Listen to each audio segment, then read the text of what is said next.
Welcome to the channel. I've always been fascinated by the first non-convict European women in Australia, who they were, why they came, and what their lives were really like. Their stories are rarely told, and most have been lost to history. But on this channel I will uncover these forgotten lives, starting with the very first genteel woman to arrive with the First Fleet, Mary Johnson née Barton. To understand Mary Johnson, you need to first understand what was happening within the Protestant Church in England, particularly the evangelical revival of the late 18th century. The evangelical revival was a sweeping movement that transformed Britain's spiritual and social landscape, sparked by leaders such as John Wesley, Charles Wesley, and George Whitefield. It emphasised heartfelt faith, personal conversion, and practical holiness at a time when the established church had grown formal and detached. Preachers took their message beyond church walls, speaking in fields and streets to thousands, which democratised belief and gave rise to Methodism. Crowds gathered in open-air meetings, singing hymns and listening to passionate sermons that stirred hearts and challenged the complacency of the age.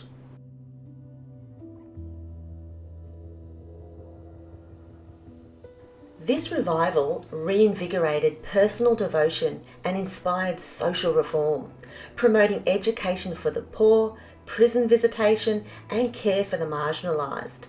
Both men and women took up the call for change, with figures such as Elizabeth Fry leading prison reforms to improve conditions for convict women. Historian Ernest Marshall Howes observed that the evangelical revival of the late 18th century created a moral sentiment that permanently changed England's attitude to distant and defenceless peoples and to her own brutal and degraded masses at home.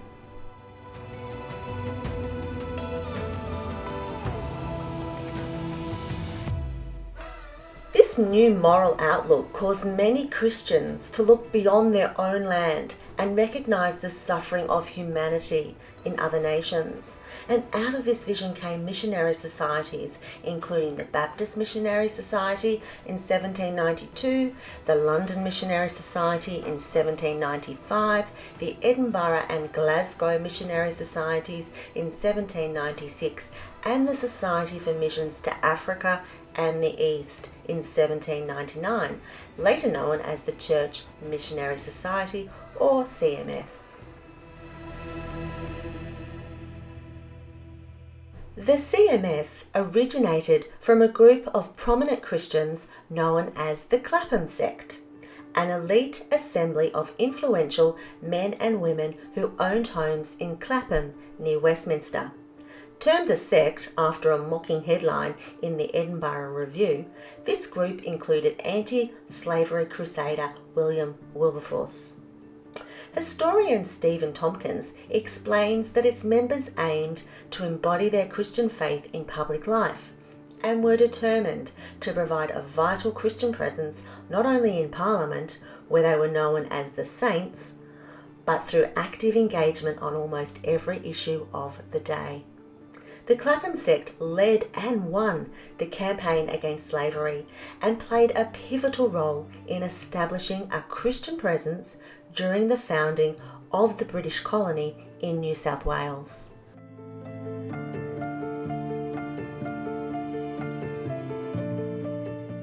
In 1786, news broke that Botany Bay would become the new repository for England's convicts, without any offices of religion whatsoever. Historian Ernest Marshall Howes explains that this discovery prompted Wilberforce, supported by the members of the Clapham sect, to persuade Prime Minister William Pitt the Younger to appoint Reverend Richard Johnson as chaplain to the First Fleet and the inaugural chaplain to the colony of New South Wales. Johnson's appointment was endorsed by the Eclectic Society, an evangelical group co-founded by former slave trader and Amazing Grace hymnist John Newton. Howes notes, if Clapham action inspired eclectic thought in turn stimulated Clapham action. Like me, I once was lost, but now I'm found. Was blind, but now I see. The Eclectic Society formed in 1783 and they met fortnightly at St John's Church in Bedford Row in London for what they called mutual religious intercourse and improvement and for the investigation of religious truth. Now, when Wilberforce announced his plan to send a chaplain to Botany Bay, the Society convened on the 30th of October 1786 to discuss what is the best method of planting and propagating the gospel in Botany Bay. And according to the Society's records, John Newton strongly recommended Reverend Richard Johnson for the role, saying, if Johnson is the man whom the Lord appoints to the honour of being the first to carry the glad tidings into the Southern Hemisphere, he will be a great and honoured man indeed.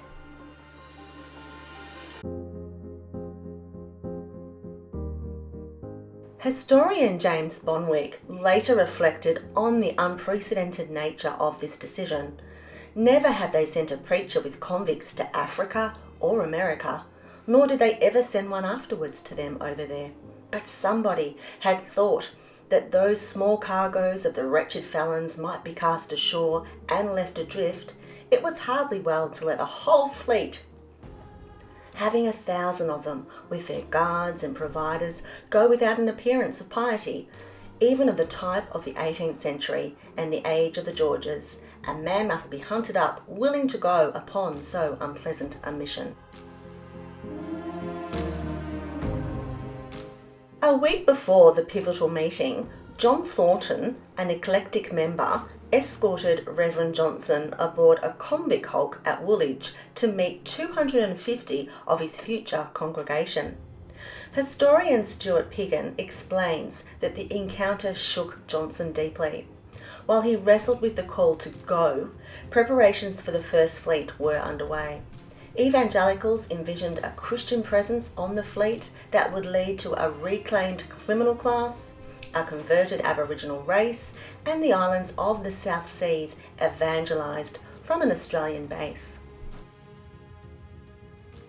The naval officer responsible for organising the First Fleet was Sir Charles Middleton, and historian Stephen Tompkins notes that his wife, Lady Margaret Gambier, a descendant of French Protestant Huguenots, had experienced a profound conversion under the preaching of George Whitefield. She was the first to encourage Wilberforce in his campaign to abolish the slave trade. Wow. Moravian missionary Christian Ignatius Latrobe later reflected, "The abolition of the slave trade was under God, and when the time was come, the work of a woman." Very interesting. According to historian Reginald Copeland, Lady Margaret's influence on her husband, Sir Charles Middleton, ensured humane conditions on board the First Fleet. Middleton insisted that convict transportation would bear no resemblance to the slave trade. He demanded well-provisioned, seaworthy vessels, and as a result, the First Fleet is regarded as a maritime miracle. With minimal loss of life, some convicts even arrived healthier than when they had departed Britain. Richard Johnson ultimately accepted the position of chaplain and later wrote to his friend John Newton, "For several nights and days, both my sleep and appetite were in a great measure taken away. I did little else than weep and sigh, while I trust by fervent prayer and fasting. I implored divine direction what to do in an affair of so weighty moment." A royal warrant was issued to Johnson on the 24th of October 1786 by King George III, appointing him chaplain to the settlement within our territory called New South Wales. Recognising the significance of Johnson's calling, John Newton responded with a poem of encouragement titled Omicron to Johnson, Going to Botany Bay.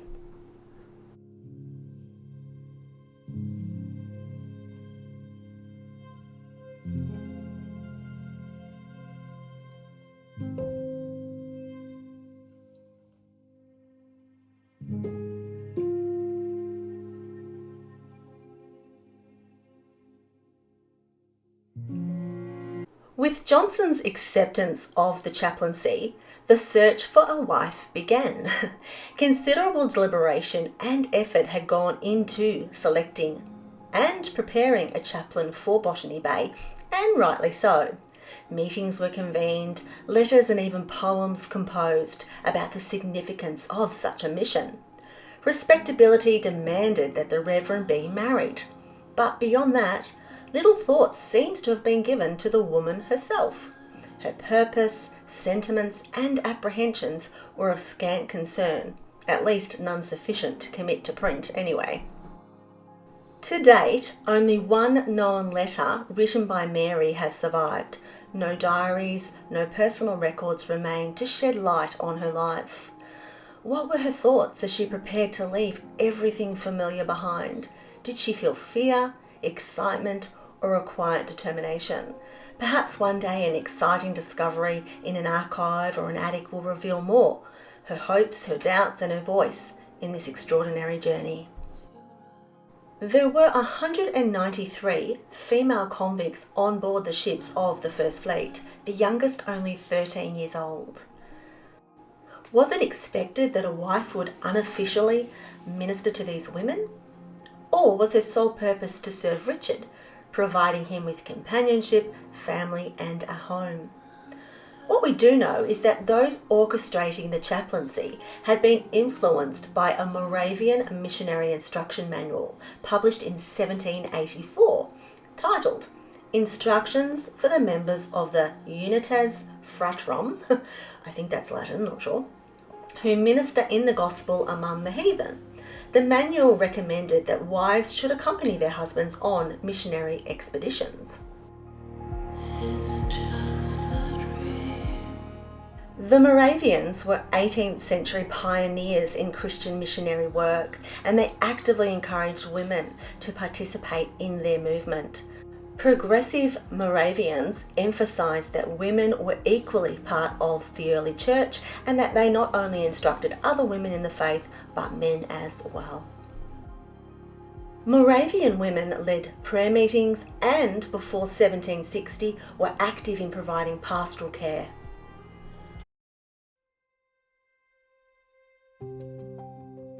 "33-year-old Mary Burton of St Mildred Poultry, London, was considered a suitable match for the first chaplain of New South Wales. Born in 1753 and baptised that August at St Martin in the Fields, Westminster, Mary was the daughter of Richard and Barbara Burton nee Page. Now, I have scoured the records and history books for details about Mary's family and childhood, but so far I've found nothing. Her age, however, is intriguing. 33 was considered relatively late for a first marriage in the 18th century, so this suggests that Mary's family may have had the means to give her some autonomy in deciding her future. It raises the question, did Mary sense she was destined for something beyond a conventional family life in London? It is likely the Burtons were part of London's active evangelical community. They may have even heard Richard preach at St John's in Clerkenwell, commonly known as the Hospital Church, where he served as clerk and assistant to Reverend Henry Foster. Foster was a prominent figure in the evangelical revival of the 18th century. He was a founding member of the Eclectic Society and appointed Richard as his assistant at Longacre Chapel in London in 1785. It is believed that John Newton played a pivotal role in arranging the union between Richard and Mary. Their courtship was brief, and they were married by Reverend Foster on the 4th of December 1786 at St John's in Clerkenwell. It certainly was a speedy courtship. They wed only 2 months after Richard accepted the role of chaplain and 5 months before they set sail on their mission to Botany Bay aboard the Golden Grove. When news of their impending nuptials spread, friend and fellow minister of the gospel, Reverend William Bull, wrote to congratulate Newton on his success in finding Richard a wife. So at last you have given the good Bishop of Botany Bay a wife to take with him. A very good thing, if she be a good wife. I pity and rejoice, pray for and congratulate them both. Reverend William Watts Wilkinson, a member of the Church Missionary Society, also wrote to his friend Reverend Edward Griffin, expressing his delight at the news. Johnson is going to Botany Bay as chaplain to the convicts, and what is more wonderful, he has prevailed upon a person to accompany him, in character of a wife, whom he has married in consequence. After tying the knot, Richard whisked his new bride away to Lymington for their honeymoon and to catch up with friends. This charming port town on the Hampshire coast is only 4 kilometres from Boulder, where Johnson began his ministry. In the years since the Johnsons' missionary service, numerous articles and a couple of biographies have been written about Richard's life. They explore the anguish of his decision to go to Botany Bay, his mindset, and the strategies he used in dealing with the convicts, Indigenous population, and colonial administrators. Little, however, read nothing really, has been written about Mary. There is one known letter in existence penned by Mary, and we will delve into that later. The only real commentary we have about Mary is from the letters of her husband. Richard wrote many letters back home to friends and supporters in Britain, but he seldom mentioned Mary. We can only surmise that this was due to the professional nature of his letters, rather than any indifference he felt towards his wife. In fact, when he did mention Mary, he fondly referred to her as "My dear Mary" or "Mrs. J." One of the most detailed glimpses we have of Mary comes from a letter Richard wrote during their voyage south, at Santa Cruz in Tenerife. The Johnsons had gone ashore during the First Fleet's 7-day stopover and witnessed a Corpus Christi procession. And Richard wrote, "Yesterday was Corpus Christi Day when we saw the grand procession of their host.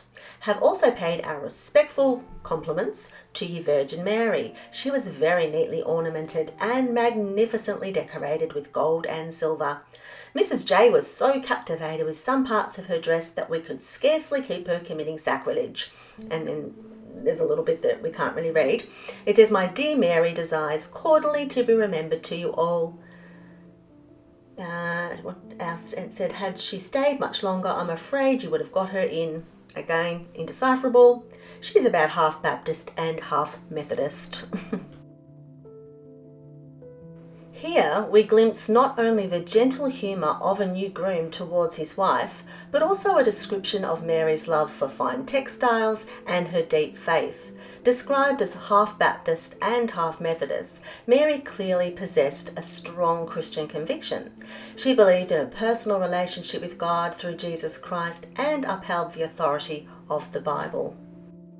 Her agreement to marry the first chaplain sent to New South Wales further suggests she had a missionary heart and steadfast evangelistic convictions. Historian Neil McIntosh argues that Richard's description of his wife indicates her faith was rooted in nonconformist Wesleyan beliefs rather than Anglicanism. Nevertheless, the focus of British Evangelical Society and its mission to Botany Bay centred primarily on Richard and the business of religion. Reverend John Newton wrote, "A minister who should go to Botany Bay without a call from the Lord and without receiving from him the spirit of a missionary, enabling him to forsake all, to give up all, to venture all, to put himself into the Lord's hands without reserve, to sink or swim, had better run his head against a stone wall. I am strongly inclined to hope Mr. Johnson is thus called. Oh, if Johnson is the man whom the Lord appoints to the honour of being the first to carry the glad tidings into the southern hemisphere, he will be a great and honoured man. Indeed. Let the world admire Columbus, Drake and Cook. Johnson, in my view, will be unspeakable, superior to them all. If this was expected of the man, what then of his wife? Mary not only needed the passion to forsake all for advancing the Christian message, but she also had to entrust her life to a man she may have barely known. Travelling to the other side of the world, she faced similar hardships, compounded by her status as a woman in a male-dominated new settlement. She was also vulnerable to the risks associated with pregnancy and childbirth. Mary was the sole officer's wife on board the First Fleet, which comprised of 11 ships. She would remain the only genteel woman in the colony until Elizabeth MacArthur arrived in 1790. Accompanying the Johnsons was a manservant named Samuel Barnes, along with 2 cats, Mr. Tom Puss and Miss Puss, farewell gifts from the Housie and Wickenden families. Samuel Barnes worked as a clerk for Reverend Richard, and his signature appears as a witness on many early wedding records in the colony. Samuel remained in Sydney after the Johnsons returned to England in 1800 and seemed to have prospered in his new homeland. He leased a plot of land and owned 2 pigs, 1 horse and 4 bushels of wheat. Samuel passed away in January 1805 and requested to be buried on the land first granted to Reverend Johnson, known as the parsonage. That location would have been somewhere in modern-day Glebe. Now, the word glebe refers to land set aside for the support of a church, and Reverend Richard Johnson was granted 400 acres for this purpose. Yet despite this, historical records state that Samuel was buried in the old Sydney burial ground. Now, the old Sydney burial ground lies today beneath Sydney Town Hall. Established in 1792 by Governor Phillip and Reverend Johnson, it was the colony's first official cemetery. Situated on the outskirts of early Sydney, and it served as the main burial place until 1820 and was enlarged in 1812 to cover just over 2 acres. Now, unfortunately, the cemetery was poorly managed. It was never formally gazetted or consecrated, no trustees were appointed, and no burial register or cemetery plan was ever kept. Both convicts and free settlers were interned there. Soldiers were buried in different areas according to regiment, but otherwise there were no denominational divisions. After the cemetery closed, it quickly fell into neglect. Headstones were vandalised, animals wandered freely through the grounds, and grave robbing and unpleasant odours, especially in summer, were frequent complaints. Oh dear. From the late 1860s, the site was progressively cleared to make way for the construction of the Sydney Town Hall. Politician undertaker Robert Stewart oversaw the exhumations, but only the graves directly beneath the building footprint were removed. Many others were left undisturbed, and human remains continued to be uncovered during building works well into the 20th century.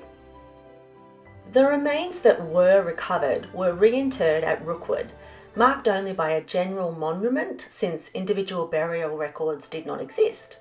Archaeological discoveries in the 2000s uncovered even more graves and revealed a surprising mix of simple and elaborate burial practices, showing that early colonial funerary customs were far more varied than once believed. Today, more than 2,000 names have been compiled into an inventory using parish registers, diaries, newspapers and government records. Exact grave locations, however, remain unknown. Now, you may wonder why I'm going on about this. Well, my own 4 times great aunt, Mary Ann Cummings, was buried in the old Sydney burial ground in 1811. She came out with my great uncle, an ensign on the 3rd Fleet ship the Queen, which carried the first Irish convicts transported to Australia. So sadly, not only do we not know where Samuel's remains lie today, We also or do not know where my aunt's final resting place is.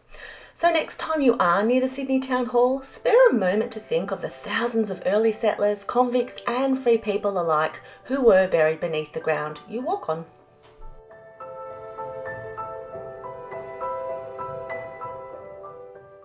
As the wife of the first chaplain to New South Wales, Mary was entitled to a government-approved allowance of provisions.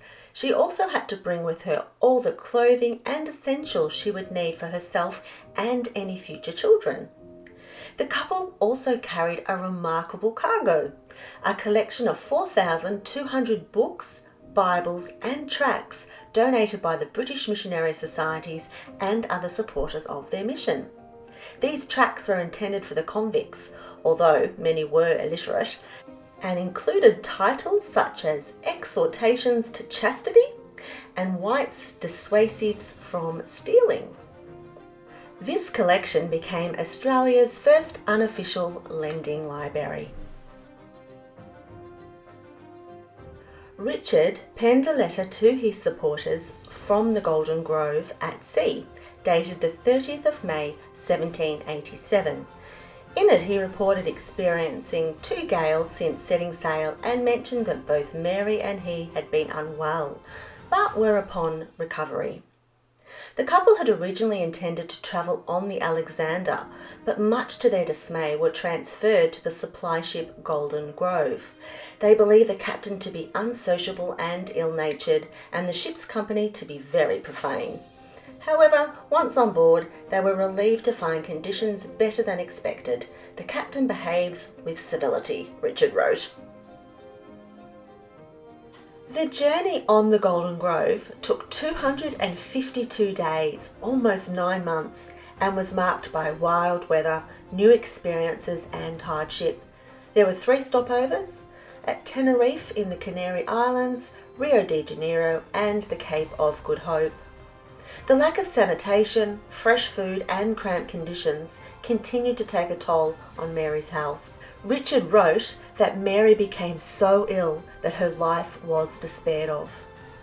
Through the adversity, Christmas was celebrated, though somewhat bravely. Richard recalled eating their roast pig and plum pudding with great relish, though no less difficulty, as plates slid across the table and they struggled to keep their seats in the rolling seas. Aboard another ship, the Lady Penrhyn, naval surgeon Arthur Bowes Smythe chronicled the First Fleet's voyage in his journals, and he included 2 entries that mentioned Mary. On December 20th, 1787, Smythe noted bitterly cold weather and reported that the Golden Grove had lost most of its poultry. He added that Mrs. Johnson, the parson's wife, and Samuel Barnes, the clerk, were both seriously ill. Then on the 10th of January 1788, Smythe recorded a dramatic incident. The Golden Grove split its sails in a storm, shipped a wave through the cabin windows and washed Richard and Mary Johnson out of their bed. Van Diemen's Land was sighted on the 7th of January 1788 and the fleet landed at Botany Bay on the 18th of January. However, Botany Bay proved unsuitable for a permanent settlement, and contrary to the reports of Cook and Banks, who described abundant water and grass, the reality was starkly different.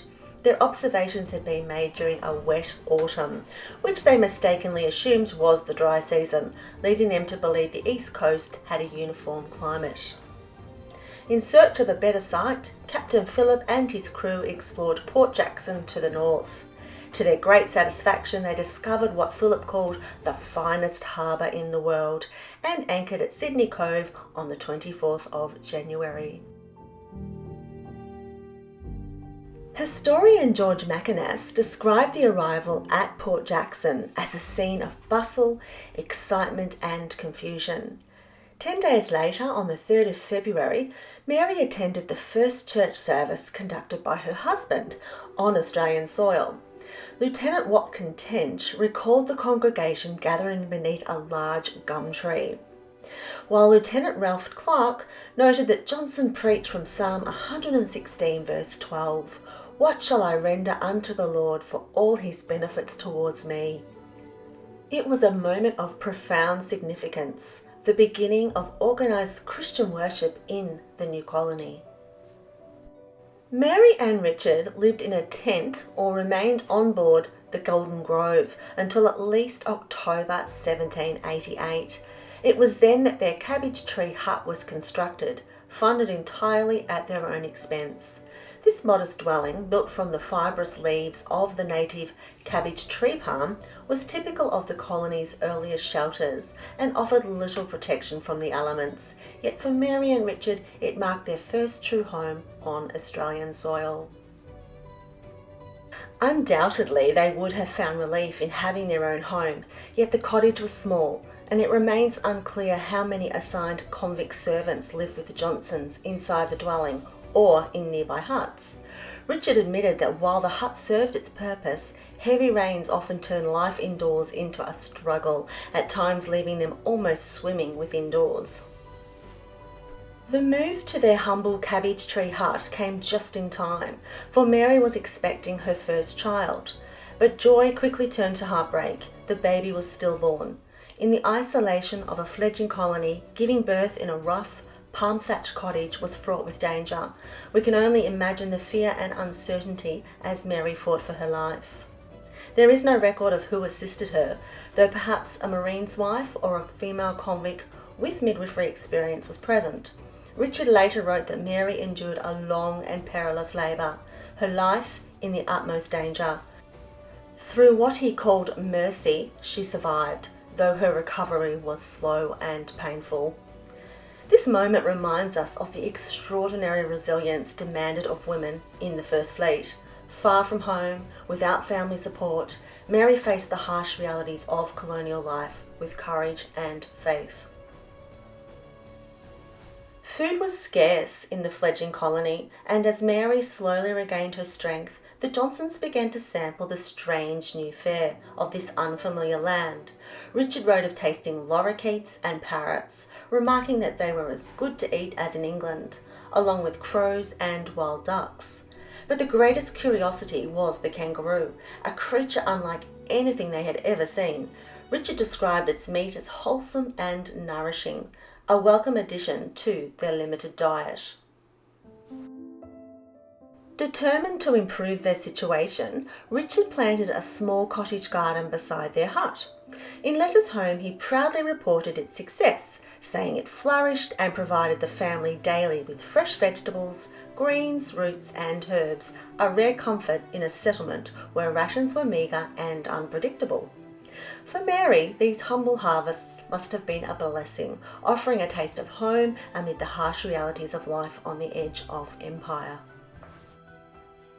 The earliest known map of Sydney Cove was drawn by Lieutenant William Bradley in 1788, and it carries an intriguing annotation: the position of the encampment and buildings as they stood on the 1st of March 1788. On this sketch, the location of the parson's hut offers a clue as to where the Johnsons may have pitched their tent while awaiting the construction of their cabbage tree cottage in October. Bradley's map places them between the tents of the male and female convicts and just north of Judge Advocate David Collins's hut, a position that speaks to both their proximity to authority and their daily exposure to the raw realities of convict life. A second sketch, thought to be by the skilled convict artist Francis Fowkes, places the Johnsons' hut closer to the water, and if you can see there, it's N, right near the water there, away from the cluster of convict tents and right beside Judge Advocate David Collins's dwelling. Mary was assigned Elizabeth Haywood, the youngest female convict on the First Fleet, just 13 years old. This arrangement likely served a dual purpose, giving Mary assistance with domestic duties while offering Elizabeth some protection and moral guidance. As a young female convict, she was extremely vulnerable. And historian James Bonwick observed, to thrust hundreds of unfortunate women into the wilderness without common provisions for decency and wholly under masculine control was adding unnecessary punishment to their transportation, all were driven forth in the company of vicious men with no matronly counsel or care for the preservation of their virtue. So I have no doubt that Mary Johnson was a very welcome presence to many women on the First Fleet. Bonwick also questioned why more Christians in England, especially Christian women, weren't troubled by the lack of female warders for the women convicts. But I suspect many were deeply concerned and working quietly behind the scenes to bring about change. In fact, in 1823, the Quaker missionary reformer Elizabeth Fry was instrumental in securing the Prison Reform Act, which mandated the separation of men and women in prisons and the employment of female warders to protect women from sexual assault. Mary's life in the new colony demanded a sharp increase in responsibilities. Life in the Johnsons' modest hut was undoubtedly challenging, and living in a convict settlement with scarce supplies would have tested anyone's endurance. Just 4 months after Mary's stillbirth, an undisclosed incident led to young Elizabeth receiving 30 lashes for insolence to Mr. Johnson. Neither the accused nor the accuser left any personal accounts of the incident, but it must have been quite severe to warrant such a penalty. It is unknown whether Elizabeth returned to live with the Johnsons after the episode or was sent to live with the other female convicts. A year later, in March 1790, Elizabeth was sent to Norfolk Island alongside 182 other convicts. Was this part of her punishment? Or was it fulfilling the need for young female convicts to help increase the population of Norfolk Island? Elizabeth remained on Norfolk Island for 24 years. Until 1813, she was relocated, along with her husband and children, to Tasmania. Around April 1789, a devastating outbreak of a disease believed to be smallpox swept through the Indigenous population. Strikingly, none of the British were afflicted, and to this day it remains a mystery how the Darug people contracted it. Wat Content speculated in his journals that the disease might have come from the French, although they had departed a year earlier. Another theory suggested Dutch contact in the West as the source.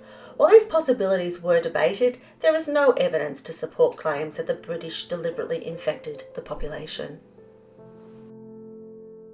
Small boats of British Marines reported finding bodies of the Indians in all coves and inlets of the harbour. On one expedition, they came across a young boy and girl, presumed to be siblings, in a most deplorable state of wretchedness from the smallpox. The girl, around 12 years old, was named Boorong. A captive Kayame man, now apologies if I'm saying that wrong, Kayame refers to the area now known as Manly Cove, and the name of the Aboriginal clan of Kayame is unknown. The captive Kayame man was named Arabanu, and he cared for the children in a hut near the hospital. Boorong soon recovered, but the boy did not survive. Believing her to be orphaned, the British took Boorong to the Johnsons' cottage, where, according to Lieutenant Wat Content, she was received as an inmate with great kindness in the family of Mrs. Johnson, the clergyman's wife. Mary took on the role of foster mother, tutoring Boorong in English, encouraging her to wear clothes and assisting with home duties. Richard wrote to his family back in England about their new addition, referring to her as Abaru rather than Boorong. Some historians believe this was simply a mispronunciation of her name. However, I've since learned it is more likely that Boorong had several names, used for different occasions: ceremonial, clan, skin, totem, and even nicknames, reflecting the complexity of naming traditions within her culture. Richard wrote, "Have a native girl under my care. Have had her now about 11 months. Have taken some pains with Abaru to instruct her in reading and have no reason to complain of her improvement. She can likewise begin to speak a little English and is useful in several things about our little hut. Now, if you notice huts, double T, etc., I've actually just copied the letters as Richard wrote them. So he used a lot of shorthand and, shortened words and things. So I haven't just spelled that wrong. So have taught her the Lord's Prayer, etc., and as she comes better to understand me, endeavour to instruct her respecting a supreme being. The precise nature of the Johnsons' interest in Boorong remains ambiguous.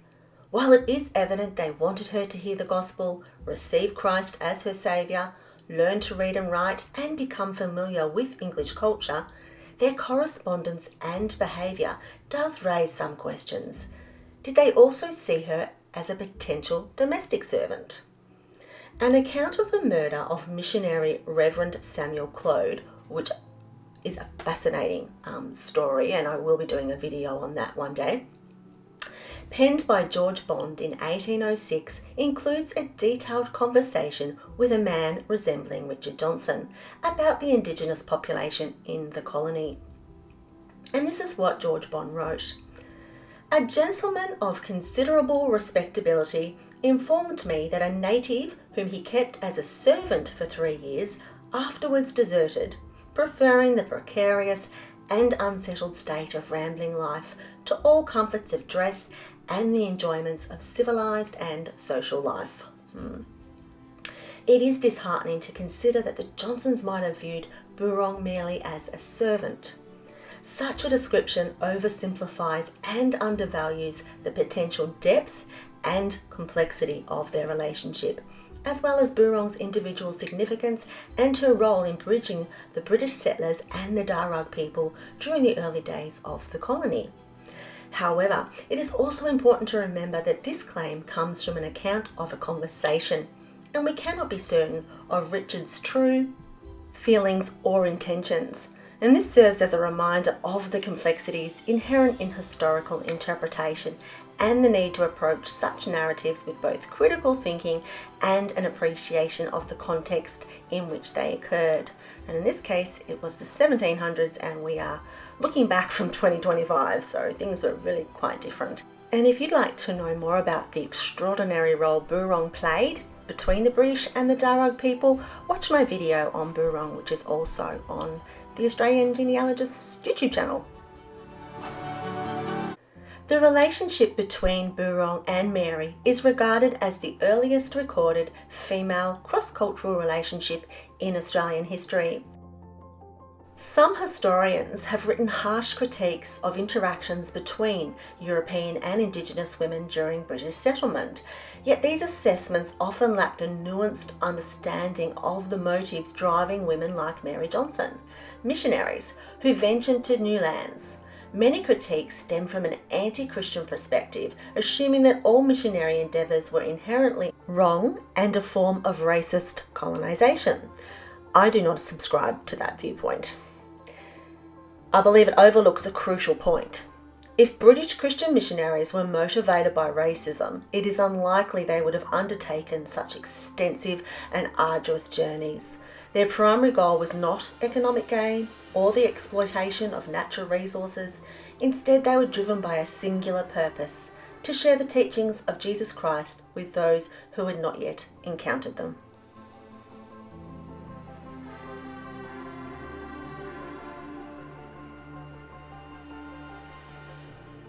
Unfortunately, we lack narratives directly from these women concerning their intentions, desires, and relationships. What survives is only a small collection of letters and no Indigenous first-hand accounts. Many of their lives and stories in the early years of the colony are condensed into just a few lines within the journals, diaries, and letters of men. From these fragments, we gain glimpses into the possible nature of the relationship between Mary and Boorong. The available records portray a positive bond. Boorong was taken into Mary's care with great kindness, according to Watkin Tench, and as Mary nursed her back to health, Boorong grew to trust and care deeply for her. This relationship facilitated an exchange of language and culture, evidenced by Mary naming her first surviving child with a popular Darug name for girls, Milba.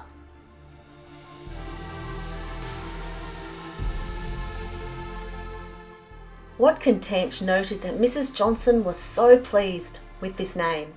Boorong may have even assisted Mary during the delivery of Milba, as she was later recorded helping at a baromudical birth by Judge Advocate David Collins. An excited Richard wrote to his family, "As to my family, we are in a thriving way. Mrs. J has had a second child, a girl, a sweet babe, about 5 weeks old. Have baptised her already and given it the name of Milba Maria. Milba meaning a name amongst the natives."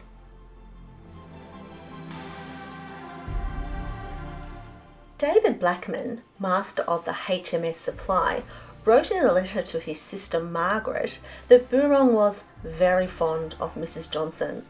Lieutenant William Bradley also documented a conversation Boorong had with her people, noting that she told them she was being well cared for and had recovered from her illness thanks to the Johnsons' kindness. She expressed great happiness and even wished for her family to join her and live in the British colony. Now, it must be acknowledged, however, that Boorong might have been influenced to persuade her people to join the British camp, in line with Governor Arthur Phillip's desire to have some Darug people live among them. In the only known letter penned by Mary, she wrote of Boorong, "The native girl that we had is gone into the woods, as great a savage as ever. She pays us a visit now and then, quite naked. They seem to prefer their own way of life." Mary's words appear indifferent, even harsh toward Boorong, which is surprising given the positive accounts written by others. First, it is important to recognise that the language of the 18th century differs significantly from today's usage. Additionally, Mary's tone likely reflects her disappointment that Boorong chose to maintain her traditional lifestyle rather than embrace Christianity, or at least the British interpretation of it at the time, as Mary had hoped. And obviously we don't know Boorong's true thoughts.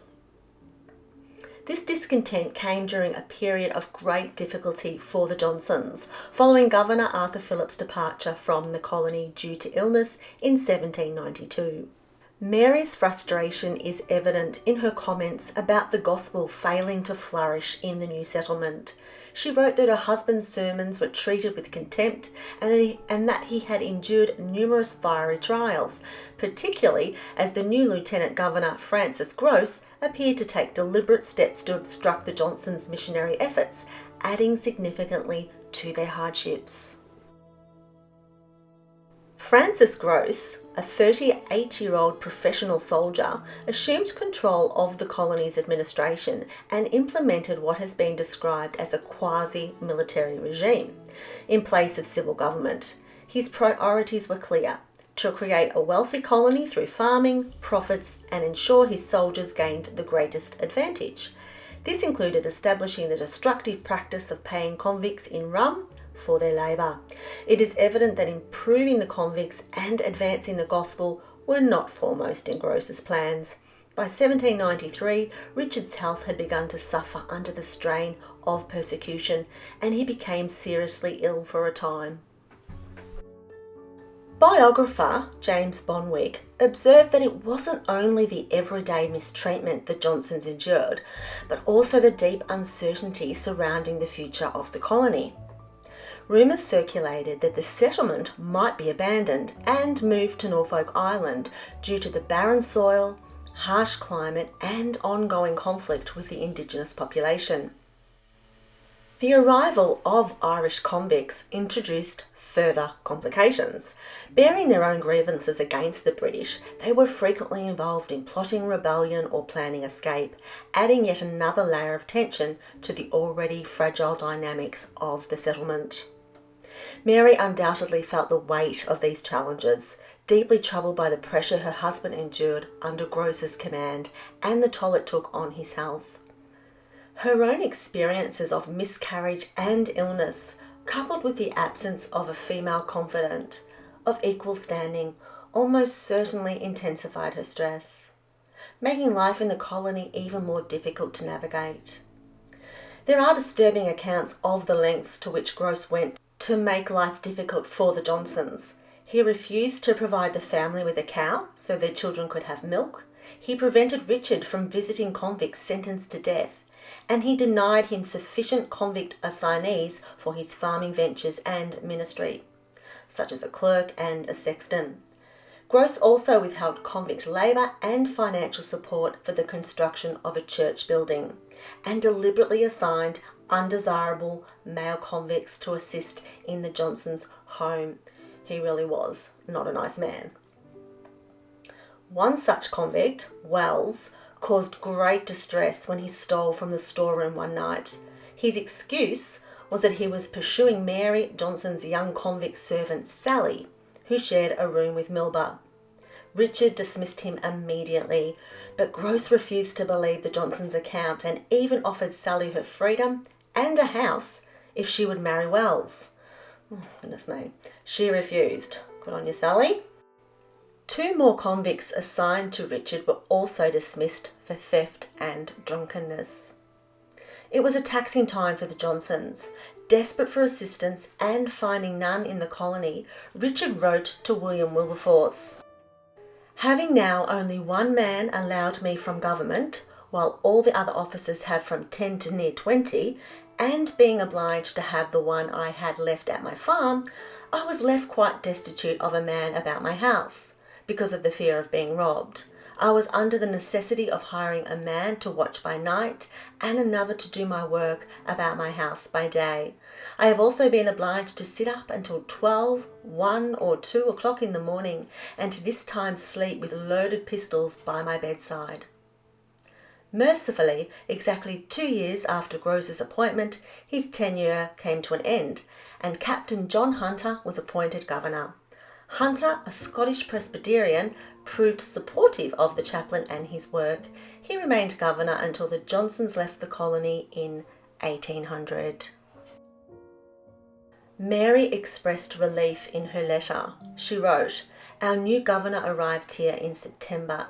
Since that time the Lord Day has been better observed.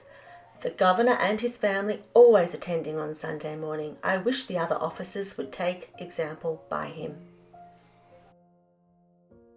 In June 1790, Elizabeth MacArthur arrived in the colony as the wife of New South Wales Corps ensign and future father of the Australian wool industry, John MacArthur. Elizabeth might have been a potential friend and confidant to Mary. However, she made it clear she was not interested.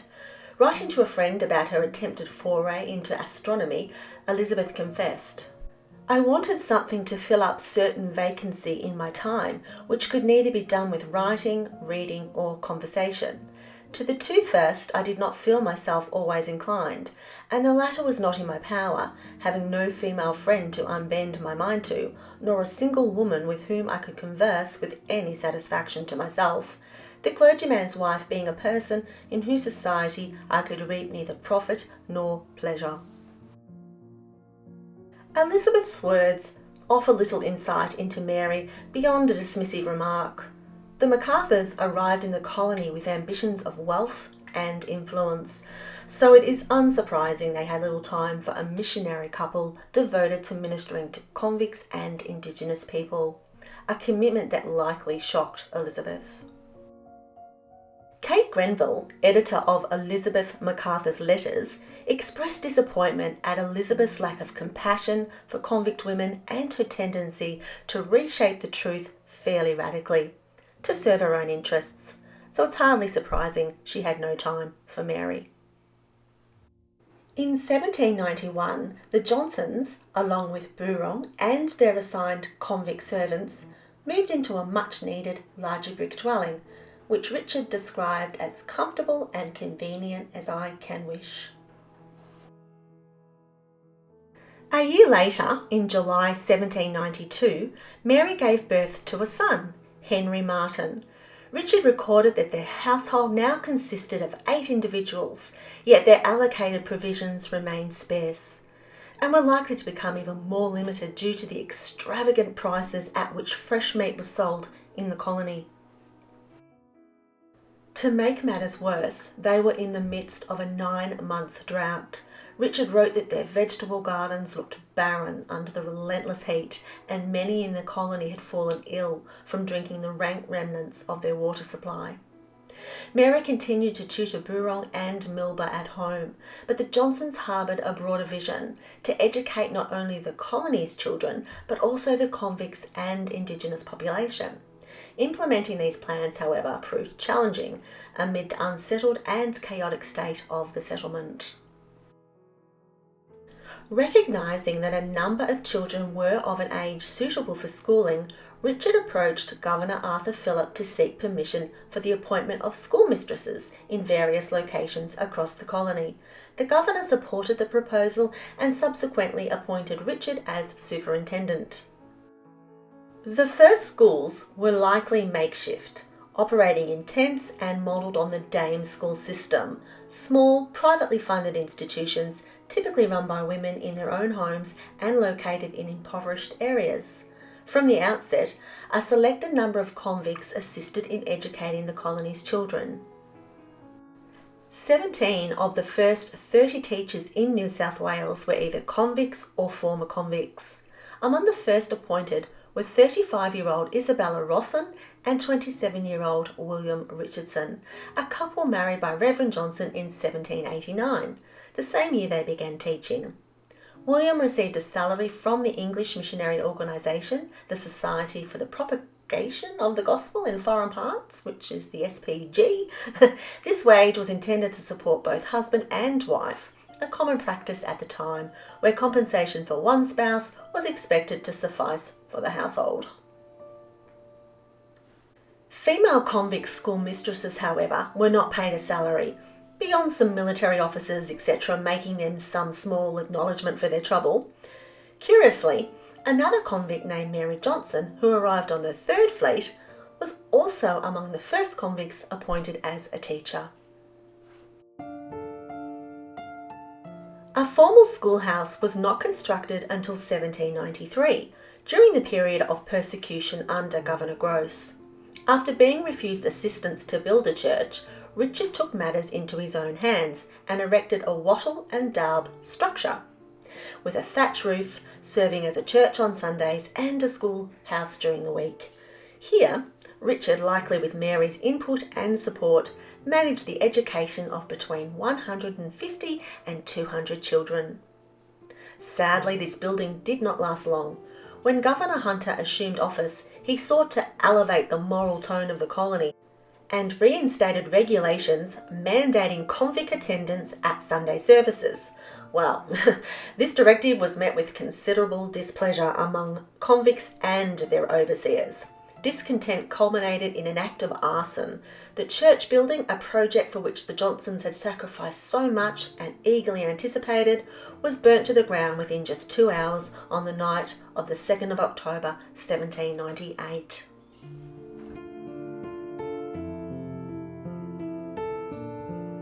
In March 1794, Elizabeth Marsden, the wife of Reverend Samuel Marsden, Richard's assistant chaplain, arrived in the colony.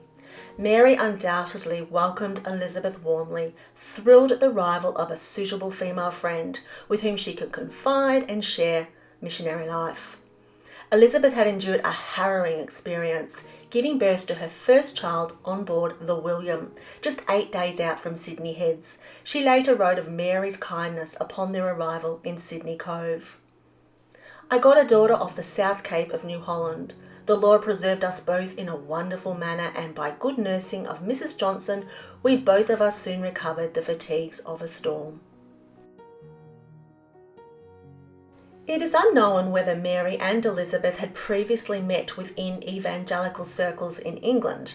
However, their extraordinary circumstances and traumatic childbirth experiences likely forged a bond, providing mutual support as they navigated the challenges of missionary and colonial life.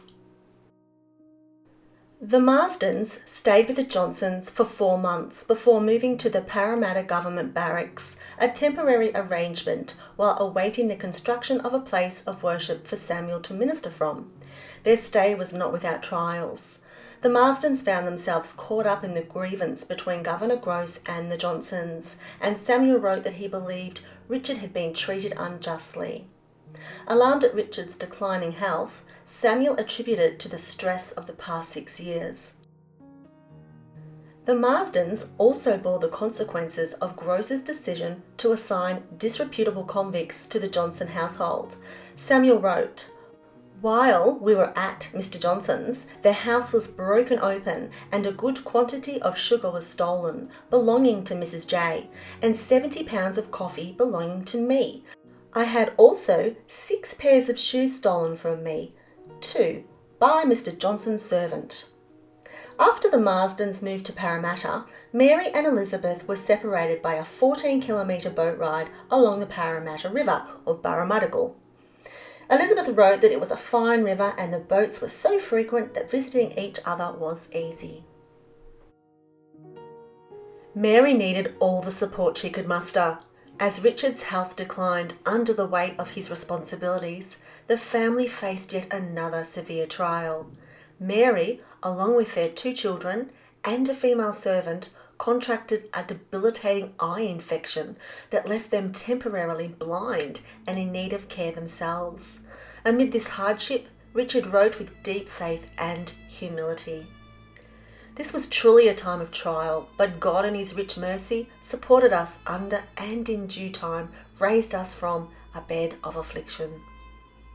Despite these challenges, Mary embraced motherhood with enthusiasm and adapted to her role with resilience. In the only known letter she penned, her affection for her children, Milba and Harry, shines through. Little Henry Johnson must have had the nickname Harry. It's cute. So this is what Mary wrote. "I am happy to tell you my 2 dear babes are well, I think.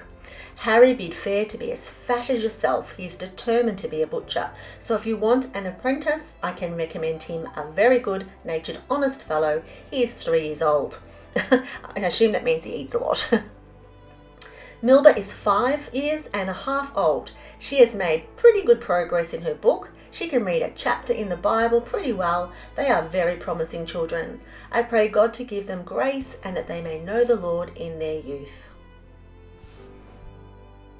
Mary's letter, composed in 1795, came 7 years after her arrival in New South Wales.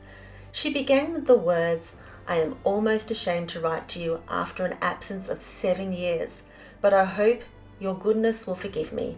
I still bear in grateful remembrance the many great civilities we received from you when at Portsmouth." The recipient was Henry Fricker, Esquire of Portsmouth, near Lymington, a supporter and friend. Richard likely met him during his tenure as curate at Lymington, and from the number of letters Richard wrote to him, it appears he was a trusted friend and possibly a financial supporter. Mary's letter suggests that she had met Henry during her honeymoon in the Lymington and Portsmouth area, and isn't it interesting that his name's Henry, so who knows, maybe they named their son after him. For the most part, Mary enjoyed robust health, though she often cared for Richard, who suffered greatly from the stress of his duties and was frequently unwell. Nevertheless, the couple seemed to enjoy family life, and according to Richard, they were content in their situation.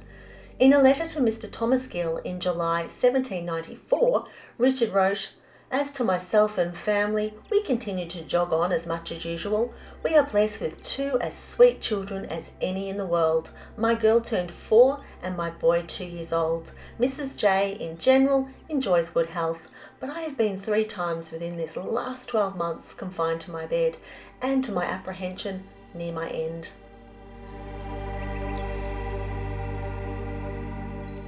In May 1798, a group of English missionaries arrived at Port Jackson, marking the first deployment of British missionaries to the South Pacific under the London Missionary Society. Their mission had faced significant challenges that ultimately led to their departure from Tahiti. Upon arriving in the Society Islands in 1797, they encountered resistance from local chiefs and communities who appeared more interested in the missionaries' material possessions than their religious teachings. European beachcombers further complicated matters by spreading rumours and inciting theft, undermining the missionary efforts. When the missionaries reached New South Wales, they held a consultation about addressing a letter to Reverend Johnson. They wished to explain their reasons for leaving England, the purpose of their mission, the disaster that befell them in Tahiti, and to request his influence with Governor Hunter to secure temporary accommodation until they could provide for themselves. Although bedridden with severe illness at the time, Johnson cheerfully agreed to their request. The arrival of the missionaries would have been a much anticipated and busy occasion for Mary. Among the group were women, wives and mothers, who had also sacrificed all they knew in England to advance the gospel in the South Pacific. Two families, the Covers and the Henrys, stayed with the Johnsons for several days upon their arrival. For Mary, the companionship and support of these women would have been an invaluable blessing, bringing profound enrichment to her life. This was particularly true as the families later chose to settle in Parramatta, dedicating themselves to spreading the gospel throughout that region. Now, a shocking event occurred a year later. One of the single male missionaries, Samuel Clode, was brutally murdered by convicts. Samuel had visited and dined with the Johnsons frequently, and when Richard wrote to Joseph Hardcastle, treasurer of the London Missionary Society, about the tragedy, he said, "The more I came to know of him, the more I esteemed him." The evening before his murder, Samuel had spent a short time with the Johnsons and promised to call the next morning, bringing a little something for their son Henry, who was ill. But it was never to be. Samuel's body was taken to one of the Johnsons' small huts, where a coffin and shroud were made. The Johnsons and the newly arrived missionaries were devastated. I have no doubt that this incident, combined with Richard's ongoing ill health, the immense burden of being the first clergyman in the colony, and their deep disappointment at what they perceived as a lack of progress, contributed to their decision to return to England a year later, in October 1800. Yet the Johnsons' ministry accomplished immeasurable good, much of which they likely never knew during their lifetime and perhaps would only come to know in eternity. A question was once asked in London of some escaped convicts who had been found and taken to England, probably Mary Bryant, her family and the 7 others. They were asked what kind of a chaplain there was at the colony. Their reply was they did not believe there was so good a man beside in the whole world. Biographer James Bonwick wrote, "The testimony as to the kindness and sympathy displayed by the minister is well established. He never courted society, he sought not the table of the governor and principal officers, but he did frequent the hovels of the poor and was ever ready to attend the home of suffering." But such a life of service was not his alone. It speaks too to the heart of Mary. She stood beside him in the harshest conditions of the fledgling colony, not as a passive observer, but as an active participant in their shared mission. One convict wrote home that the Johnsons shared their own rations with starving prisoners during the famine that struck the British camp in the colony's infancy. Many would have died otherwise. Mary's strength, generosity, and unwavering support were vital to the Johnsons' ministry, and while her contributions are scarcely documented, they are equally worthy of recognition and remembrance. By July 1798, Richard's health had deteriorated so much that he wrote to the Duke of Portland requesting a leave of absence. "I beg leave to inform your Grace that my health has for some time been upon the decline, and that at present I am in so weak a state as not to be able to discharge the duties of my sacred office. The faculty here have frequently given it as their opinion that the only, or at least the most likely means of my health being restored is by returning to my native country." Permission was eventually granted, and in October 1800, the Johnsons sailed with Governor Hunter aboard the Buffalo, arriving in England in May 1801. Upon their return to England, life did not unfold as smoothly as Richard and Mary might have hoped. Shortly after arriving home, Richard learned that he had been named a beneficiary in the will of Mrs. Gynes, although she had passed away. Mrs. Gynes had owned the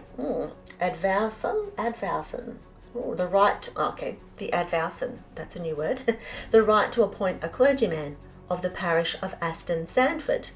Accepting the position meant Richard would have to formally resign from his chaplaincy, thereby forfeiting any entitlement to a government pension. Biographer Neil Mackintosh suggested that the Johnsons may have hoped to be granted one of the Crown's many clerical livings upon their return. Unfortunately, their appeals for recognition of their pioneering service in New South Wales went unheeded. John Newton believed that some of the difficulties the Johnsons faced may have stemmed from their evangelical convictions.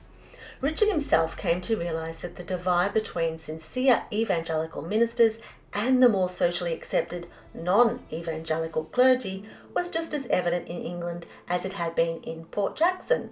And I don't think much has changed. And many of his challenges arose directly from this divide. Facing financial hardship, Richard accepted a position as a curate at St. John's in Kingston upon Hull in August of 1801, a notable step down from his former role as chaplain. In 1803, he moved to a curacy in Bunwell, Norfolk. Tragically, in late 1803 or early 1804, their daughter Milba Maria Johnson died at just 13 years of age. How or where she died remains unknown, a mystery that endures and may only be solved through further research in Norfolk. And if you have any information about about where Milba is, where her grave is, please let us know in the comments. I just have a feeling it may be at the Bunwell Church, because looking at the photos of the actual Anglican church there are gravestones. There's graveyard and headstone. So I'm wondering, is Milba buried there? If you know anything more, please let us know in the comments. In 1809, Richard took up another curacy at West Thurrock in Essex, and in 1810 he was appointed to the United Parishes of St. Anthelin and St. John Baptist in London. Now, unfortunately, this church has since been demolished. Can you believe it? Apparently he served here for many years, and despite these moves, Johnson never regained the prominence he once held as the first chaplain of New South Wales. He spent his later years quietly and passed away in Ingham, Norfolk on the 28th of March 1827. Now, unfortunately, what Mary did after the death of her husband, we do not know, but we know she died a few years later on January the 24th in 1831 in Norwich in Norfolk. Both Mary and Richard were originally buried in the churchyard at St. Anthelin. However, when the churchyard was cleared, both Mary's and Richard's remains were reinterred at the London Necropolis Brookwood Cemetery in Surrey. Mary was reinterred on the 4th of June 1957 and Richard 30th of May 1957. Unfortunately, I haven't been able to find any images of their final resting places online. So if you know where we can see one or you have one, let us know, because I'd love to see where Mary and Richard lie today. I definitely will get to London again one day, but until then, an image would do just as well. Of their surviving children, young Henry Johnson went on to marry, raise a family, and appears to have remained in England. And I believe there are Johnson descendants living today. Monuments to Reverend Richard Johnson stand in both Sydney, Australia, and London, England, commemorating his role as the first Christian chaplain in Australia. In Sydney, a Gothic revival monument in Richard Johnson Square marks the site of the first Christian service in the colony, conducted in 1788, and the first church he built in 1793. In London, a marble memorial tablet originally housed in St. Anthelin's Church, where Johnson had served, was later moved to St Mary Aldermary after the church's demolition. While these monuments primarily honour Richard, they should also include his wife Mary Johnson, whose steadfast support, compassion and resilience were essential to their shared mission. It is heartening to see a small mention of Mary on the monumental stone in St Mary's. Also the remains of Mary, many years wife of the above Richard Johnson and the affectionate companion of his voyage and residence abroad, who died with like sentiments as her husband on the 24th day of January 1831, aged 78 years. This touching inscription acknowledges Mary's quiet strength and enduring partnership, qualities that were vital to the spiritual and social foundations of early colonial Australia. Mary Johnson's story is one of courage. She crossed oceans, endured storms, illness and heartbreak, and faced the isolation of a raw settlement with unwavering faith. She planted gardens in barren soil, cared for convicts and orphan children, and stood as the first woman to carry the Christian message to the Great Southland. Her voice is almost lost to history, just one surviving letter, a few mentions in journals, but through those fragments we glimpse a woman who forsook comfort for calling. Her relationship with Boorong, the first recorded female cross-cultural bond in Australian history, reminds us that these encounters were layered with hope and humanity, but I believe above all with love. Mary Johnson's life calls us to remember that great nations are built on quiet acts of faith and courage. She gave all to sow into the foundations of our nation, Australia, and her legacy challenges us to live with the same strength and purpose today.